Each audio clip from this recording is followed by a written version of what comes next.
There have been a lot of challenges or questions, concerns concerning inspections, that there are a lot of them on the road, and you have always promised customer comfort and responding promptly to customer queries by eliminating whatsoever disturbs your customers. But inspection still stands despite the fact that customers are complaining about it. Why do you keep inspections despite customer complaints? Hmm. Laura, why should the word inspection be a bad one in the first place? Let me first check what is the meaning of inspection. Huh? Let me just see what it means. Inspection means checking something carefully, usually to find problems or ensure it meets standards. Hmm. In a context like vehicles, it's checking for safety or mechanical issues. So Okay. isn't the word inspection supposed to be something positive?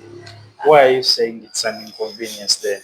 Your customers are Hmm. saying, fine, you said the safety, you're talking about vehicles, but in this context, we are looking at the reasons as to why you always ask for customary seats, because While in transit. yeah, while in transit, you Uh, don't check the okay. tires, but customers' receipts. I'll give about five reasons Mm. very quickly. And number one, I want to talk about the issue of security. Yeah. Mm.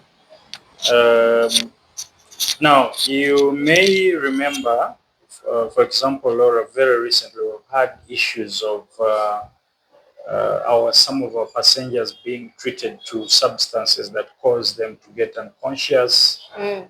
on the bus, and we have ended up taking them to hospitals in Chenjejo, in Fort Portal, in Guera, and some other routes. So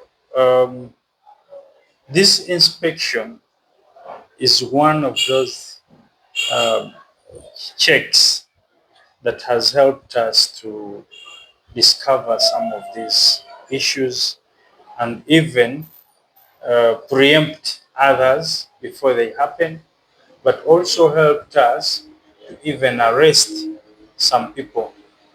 If, for example, if somebody is treated to a substance, uh, maybe before Mubende, and maybe the person who has done it is planning to disembark at the terminal in Mm. Mubende. Mm.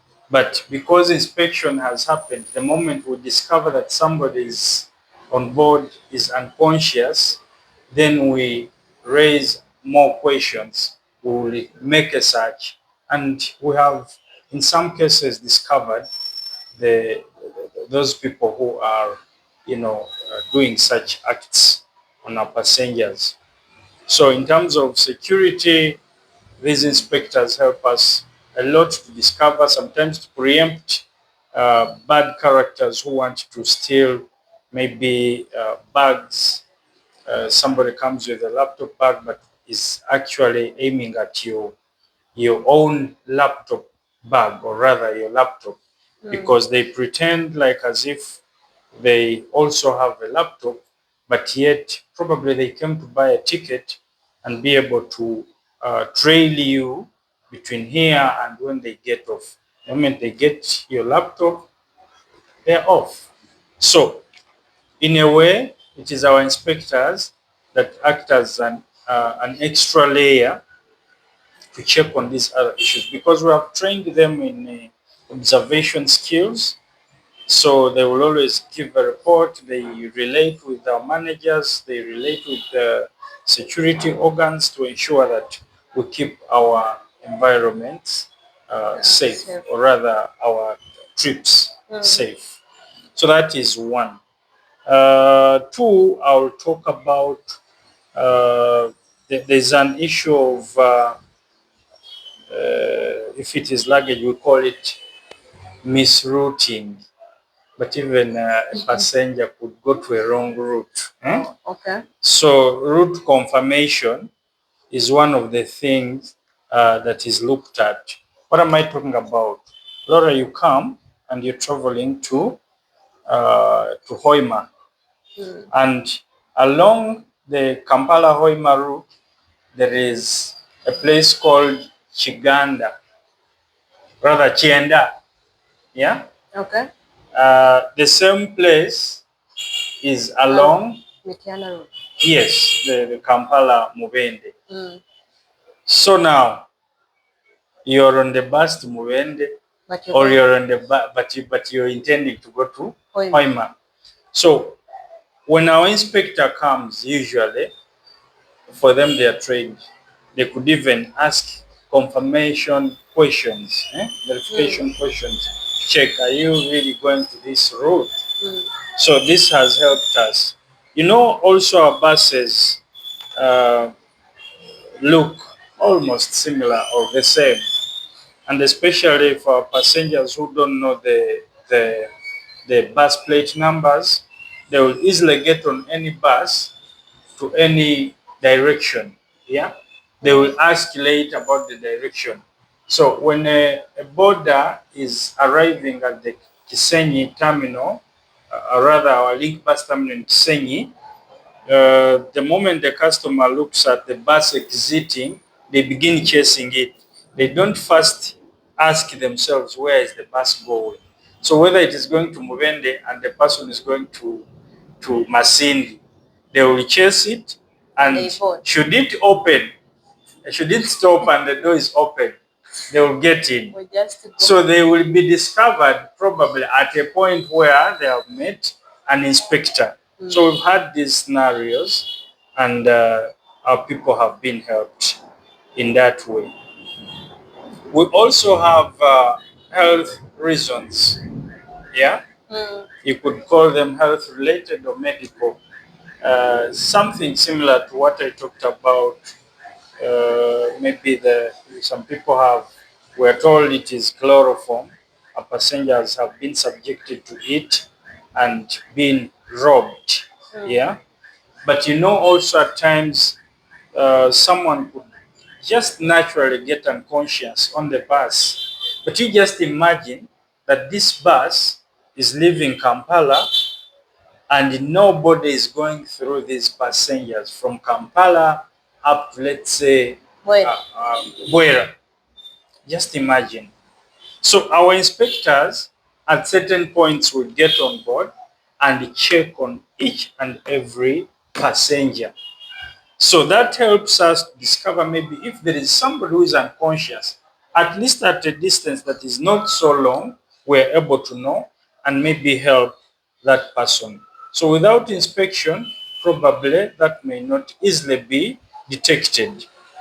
Then I want to talk about the issue of payment verification. You know that we are a business, right? And so we are very, very interested in the payments. We offer a service, but the service has to be paid for. We're not government that we can offer a free service. To government, we pay taxes. Yeah. If we are not uh, able to pay taxes, we will not be able to operate. But I also want you to remember that we are only able to pay taxes when passengers pay. So just imagine you're traveling, but maybe like 10 passengers on board have not paid. What business is that? So we always want to also be sure that whoever is on the bus is fully paid up. Yeah. So our inspectors come to just check and also be sure that what is on the receipt is what exactly was paid, and indeed that everyone on the bus is paid up, except if somebody has maybe for some reason been granted a free travel opportunity. It could be promotional reasons, like sometimes we give out free tickets to travelers. It could be a management offer to maybe a service provider or anybody. Sometimes we take children of our staff, sometimes partners of our staff travel for free. And so that would be a special case. But we want to separate these from the customers, the passengers who are supposed to pay. So our inspectors help us in that regard. And I've checked out recently in the comments, and people were seemingly saying that we don't trust our staff. That is That my question. yes, Like that if is. if you really you are a company, and I'm sure you have employment protocols that you follow and procedures. Why don't you screen your workers? Because you inspect a lot. People have quoted you saying that you inspect 10 times from Kampala to Wera. That's too much. Don't you want them to sleep on board? Yeah. But also, Laura, 10 times is too much, and it is not true. How many times do you inspect the longest that is Kampala to Wera? So somebody could meet around maybe around four inspectors. How do you face them? What is the face? Well, they are in designated places because, for example, you could find an inspector between Kasese and Bwera. You could find an inspector between Kasese and Fort Poto. Maybe that stretch also between Kyenjojo and Chegegwa you could also meet. And then the stretch between Mubende and Kampala. So those will be like 4 or 5 inspectors. So they can't be 10. That would be way too much. So it's not that we don't trust our people. It is just that we want to verify payments. And as a company, we double check. Yeah. Okay. Yes, they have paid at the entry point, but then we come on and check. Yeah. But also, that people get on board at different points. So if we checked those who paid between Bwera and Kasese, then how about those who get on between Kasese and Fort Poto? So the other ones were verified. Yes. And yet we cannot move with one inspector all the way because there are other buses that are coming which also have to be verified. So what we do is we get another inspector, we put him at that other stretch. He or she also comes and verifies payment. And then this brings us to a question that if I have boarded from Bwera, I'm coming to Kampala straight. I have met your inspector around Kinyamasek.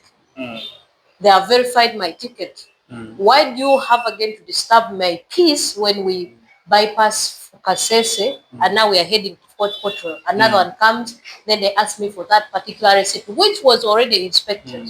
Why? Now, Laura, you're forgetting the first 4 reasons I told you why we check, we inspect. Don't focus only on the issue of payments. We're also looking at, I told you health reasons, I told you security reasons, I told you route confirmation reasons. So the reasons are really varied. Yeah. So don't be annoyed. Don't think we're only looking at the financial bit. By the way, our inspectors also report to us when we have very dirty staff. When the bus crew are not clean, they will tell us. They will tell us that this and this person maybe should visit the salon to fix his head. Yeah. Yeah. Yes. So they give us several reasons, several reports. So please, when they check again, don't feel it is just about the money. Now, if you're Catholic like me, you will do in this case maybe also wonder, even one day question a priest as to why they always make you stand. At times they make you sit. Now A you've lot been of seated, they are times. telling you to stand again. After standing, then they tell you to kneel down. Oh Then God. other times they tell you, the sign is, I don't know, the sign of peace. You shake Those things. hands. Why? We just came to church to We need to pray. Why pray. don't you let us sit? And I mean, then there comes also the choir conductor. He Oh. conducts, the guy conducts, looks, turns to the altar, conducts, then turns to the rest of the church. He has left the choir choir. and is also conducting. Oh, Now, but what is that? So let us also have our inspectors, please, conducting the bus. The bus. Yes, please. This sounds so good. So, but in sometimes your inspectors focus mainly on receipt. Nyama mpaka receipt yako. Are we allowed also to report inspectors, by the way? Yes. Yeah, inspectors, because You're even allowed to report me. huh? Yes, even me when I do wrong. To who? Because in this hierarchy, you are. Should No, we report it to yourself? but there is a managing director above me. Yeah, there are directors above me, so you can always report to them about my yes. But mpaka receipt, and we have, by the way, trained our inspectors on how they should get the receipts from you. It should be in a humble way. And we are here to talk about this such that you also do not hesitate. Don't be hard, don't be rough. Please understand and appreciate the reasons why we ask for receipts, why our inspectors ask for these receipts. It is for your good in as much as it is also for our own good. Okay. Look at them like choir conductors in the Catholic Church.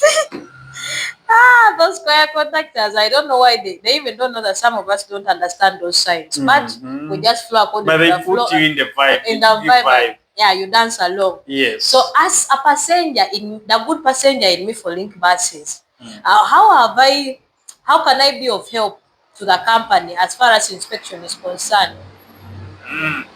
Our passengers, and indeed our passengers have been of much help because at times some of these payments are not verified.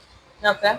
And so when it is not verified, you'll find a customer maybe calling the helpline or calling me personally or any other staff they feel is responsible enough to tell you, but how could we move from Kampala to Mityana without any inspector?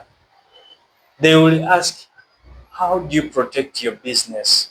Actually, like I also had that question because Yes. there's a time I moved from Fort to Mityana. We met this conductor around. It's not Mityana. There's a after Mityana. That's when we met an inspector. But maybe the people we started with the journey, 75% that they have already left the bus. So how do you track these passengers who have already left?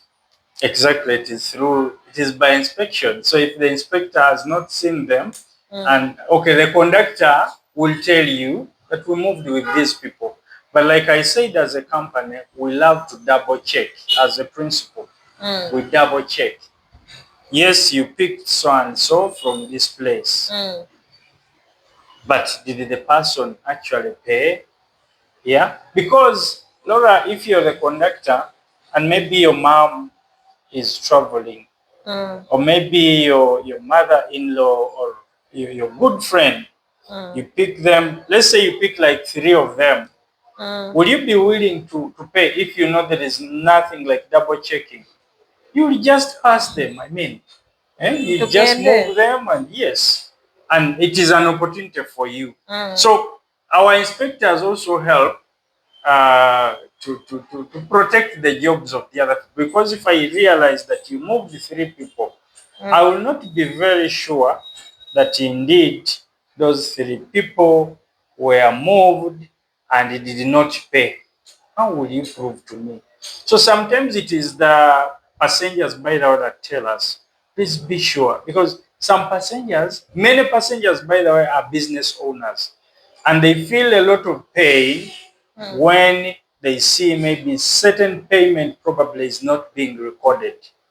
So they will definitely call us. So passengers have been very, very helpful. They have reported to us and we have investigated and proved the cases. So why do you want us to treat our people like angels in as much as you are asking if we never trust them? We are actually helping them to also stay in a straight line.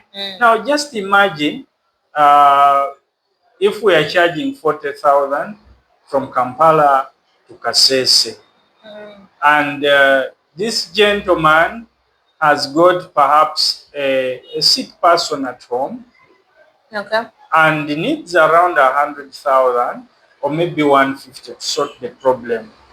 Or maybe the child did not go to school, but there is money here. The guy has picked around 3 or 4 passengers and is going to move with them from Kampala to Fort Portal. And yet he knows he's going to earn 160,000 shillings from those 4 passengers. Don't you think that person will easily consider handling the problem using the money other than having to wait to be paid? But you see, the right in the right way, you should wait to be paid. You should not pay yourself. And now, if we are moving about 30, 40 buses, 50 buses in a day, and then you have maybe 20 conductors having problems. By the way, every conductor has a problem in one way or another. Another one's problem could be a sick person, a sick parent, yet the other one's problem could be to buy an S25. Yes, and he's been collecting. Why not quickly make this money and acquire the phone? Yeah, so me, I really want to appreciate passengers who have called us to alert us about issues of the sort. They actually help us to keep on the road. The moment we are not making money, trust me, we will not be on the road. Oh, so Yes. as a passenger, that means I remain right. Yes, yes. You Is, are right. is there a way, is there a time when you see that the passenger is good, but to a given extent, they have failed you as the company? Passengers failing us, like by not paying. I don't know, in all aspects, not paying, because when it comes to, I've landed on certain comments or inquiries whereby people are saying that you have a poor customer care. But then when you dig down the cause, someone just failed to give a discount of about 5,000 or not if 5,000 is a bit okay. Someone wanted to travel from Kasese up to Kampala at 30,000. Is that how would you term that, or how would you tell your customers about it? Now, our customers, I'm somebody who has been offering trainings in customer care for a couple of years here at Linkbus. And I've always told my staff that the customer is king. And when sometimes customers realize that they are king, again, they want to also determine certain things. For example, some customers will want to determine the price. Yeah. But it is us who know the input of having, of giving the service that we do. So, if I know that this book, to reach where it is, I have put maybe capital of, let's say, 15,000, then I should be the person to determine the price. Yeah. So let's say I could choose to sell it at 25,000, so that the profit is around 10,000. But when now the customer says, for me, I pay, and the word is usually, maybe someday the customer came and was given a discount of like 10 or 15 or 5,000. So the customer will come and say, for me, I usually pay 30,000. Now, when you say usually, it is different. you're also determining your own price. Price, yeah. Because days are different. Some days somebody will come and indeed looks like is troubled or has a problem and needs to be helped. And then when you help the person goes and keeps the receipt and brings it as evidence. You see, last time I was charged 30,000. Yeah. So the person wants to make the person who is receipting to The look money. like Go and he say. or she is the bad one, is not discounting. And so when the person insists at times, then the customer turns to saying, you do not have customer care. Let me go and report you to your boss. That definitely at times intimidates our staff. But in my trainings, I have also told my staff that financial issues and customer care issues are a bit different. When Okay, we first need repeat that one. Please repeat that one. financial and customer care issues should not be mixed. Yes, there is a difference between making money and giving customer care. I must make my price known to you. Then after giving you my price, then together with that, I'll give you a service that has care in it. So it means if I say this book is 25,000, please don't say I don't have customer care, because I have talked to you very well by saying, customer, you're very welcome. You need maybe a diary for 2026? Yes. Okay, we have diaries of maybe 25,000. Maybe we have also diaries of 10,000. So you cannot say that this guy who is selling 25,000 has no customer care, but the one who is selling 10,000 has customer care, because it is about money. And I can tell you that the companies or businesses that give the smartest or the best customer care are the most expensive. Please. Go and buy, because we are told that aviation has the best customer care. Those people. But so if you want to travel from here by air to Nairobi, how much will you pay, and how much will you pay by bus? Okay, to Nairobi, I think that by bus, it ranges between 100 and 150. Then by air? By air, it's not. I don't know. I don't know, because so it could be around maybe 300, 400,000 there. Yeah. So you can see. So the care that you're going to get on the plane, they are going to serve you a cup of tea. They are going, I don't know, you're going to be on the screen, you're watching, you want to watch a movie, you want to check, I don't know what, because the money you're paying is able to sustain that kind of thing.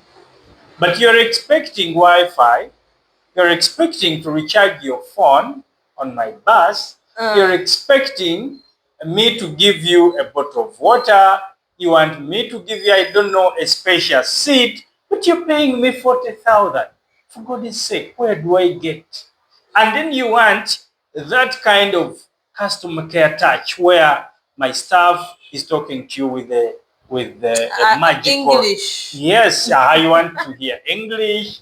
But you know that if I am to employ the guy who speaks English, I also have to pay him higher.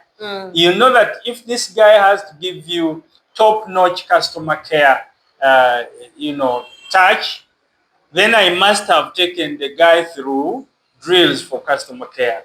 How do you handle conflicts? How do you maintain a good conversation with the customer? How do you, I don't know, all that you can talk of. How do you welcome? How do you ensure that you create a wow moment, a moment of experience with? So if I am to present to you Staff that are going to give you that kind of touch. Definitely just know that I paid somewhere $1 million to a consultant who came and talked to the staff to prepare them to give you the kind of touch that you want. So, customer care is equivalent to money. Money. If I am to give you the top notch, please pay me high and you see if I don't give it to you. But if you pay me 10,000, but then you're expecting a service or a product of 50,000, then I will not be in business tomorrow. Head of Administration Link Passes is Mr. Tom Bestalinde, and he has told us a lot of things. Mr. Tom Bestalinde, indeed, you've talked about 40,000 and in relation to your customer care. I think this is a topic of its own.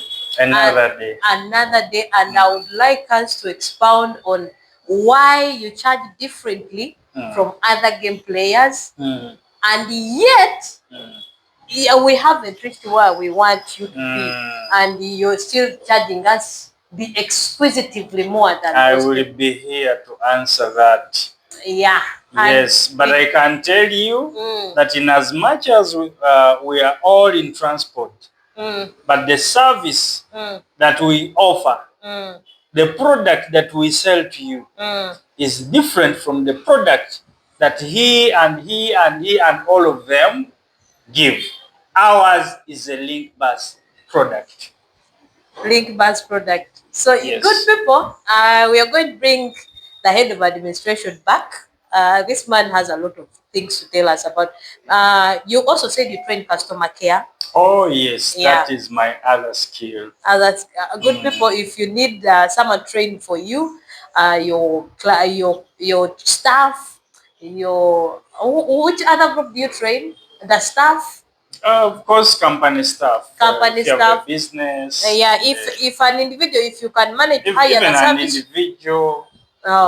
Very soon we are running an online engagement. So somebody could be in Bulu and they want to attend. Okay.